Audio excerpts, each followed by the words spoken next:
Mashawan Music KNG. Wani wata ce ga masoyiyar da ta bar zuciya cikin ragaragar ki saurara,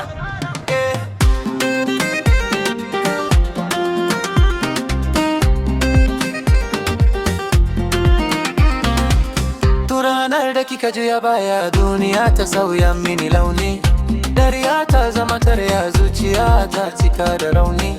Ina yawo cikin dare ina neman alamarki, kowa ne iskar ta busa sai na tuna tamshinki. Na rubuta sunanki cikin zuciya ba zai goge ba, ko lokaci ya ja soyayya ta ba za ta canza ba. Mutane suna cewa in manta, amma ta yaya zan manta? Alkawarin da muka yi ya tsaya cikin raina.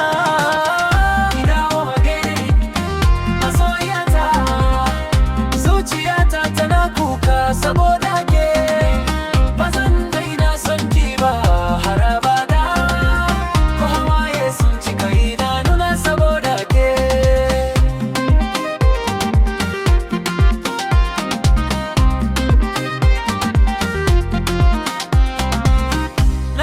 Farkin kina dawowa kina rungume ni, da na farka sai na gani ka kai cikin duhu.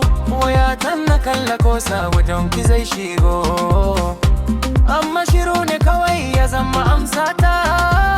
Na rasa barci saboda tunaninki, na rasa walwala saboda ke warke. Ko kin manta da ni ne gaban yaya, ni kuwa har yau ina jiranki. Idaware ni masoyiyata, zuciyata tana kuka saboda ke.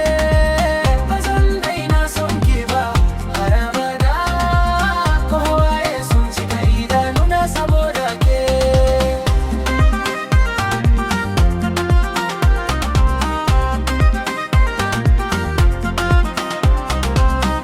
Idan soyayya laifi ce ni ne mai laifin, domin na baki zuciya ta ba tare da sharadi ba.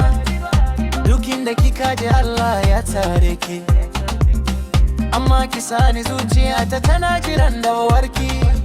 Na yafe duk abinda ya faru, abinda nake so kawai shine mu sake haruwa, mu dawo mu gina sabuwar rayuwa, ba tare da klayya ko yaudara ba. Hawaye na zuba kamar ruwan sama, sunan kina ke furtawa cikin addu'a. Allah kare ba mu idan alheri ne, domin soyayyar ta ita ce farin cikina. Masoyiyata, zuciyata tana kuka saboda ke. Ba zan daina son ki ba har abada, ko hawaye sun cika idanuna saboda ke. Mashawan Music KNG, soyayya ta gaskiya ba tamtuwa. Ko nisa ya raba mu zuciyata za ta ci gaba da son ki har abada.